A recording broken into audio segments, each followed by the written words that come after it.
আমাদের দেশের শাসকরা ক্ষমতায় গিয়ে পুরো রাষ্ট্র শক্তিকে পকেটে ঢুকিয়ে দেশের সম্পদ নিজেদের লুট করেছে, বিদেশে পাচার করেছে এবং এই লুটপাট তন্ত্রকে আরো গভীর করার জন্য একটা স্বৈরাচারী সাংবিধানিকভাবে ক্ষমতার দিক থেকে একটা স্বৈরাচারী রাষ্ট্র ব্যবস্থা তাকে একটা ফ্যাসিস্ট ব্যবস্থায় পরিণত করেছে। শেখ হাসিনা সর্বশেষ কি ভয়ঙ্কর রাজত্ব, ফ্যাসিস্ট রাজত্ব কায়েম করেছে, আমরা সবাই সেটা দেখেছি। কিভাবে ক্ষমতা রাখতে গিয়ে আমাদের সন্তানদের নির্বিচারে গুলি করে হত্যা করেছে, শিশুদের পর্যন্ত হত্যা করেছে, নারীদের পর্যন্ত হত্যা করেছে, আমরা সেটা দেখেছি।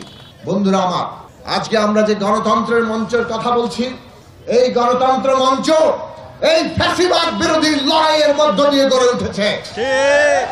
বাংলাদেশে আমরাই প্রথম যারা এই বিদ্যমান রাষ্ট্র ব্যবস্থা, এটা যে স্বৈরাচারী ফ্যাসিবাদী রূপ নিয়েছে, একে বদলে গণতান্ত্রিক না করলে বাংলার মানুষের অধিকার প্রতিষ্ঠা হবে না। আমরা স্পষ্ট করে বলেছি, আমরা 14 দফা কর্মসূচি দিয়েছিলাম, তার মধ্যে আছে রাষ্ট্র ব্যবস্থার কিভাবে গণতান্ত্রিক রূপান্তর হবে। গত প্রায় 9-10 মাস ধরে আপনারা দেখেছেন ঐকমত্য কমিশনে আমরা রাষ্ট্রের গণতান্ত্রিক রূপান্তরের জন্য, নতুন রাজনৈতিক বন্দোবস্তের জন্য আমরা সংস্কার নিয়ে আলোচনা করেছি।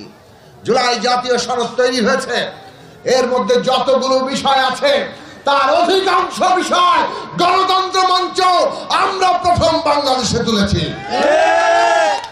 আজকে এটা পরিষ্কার করে বলতে আমাদের কোনো দ্বিধা নেই।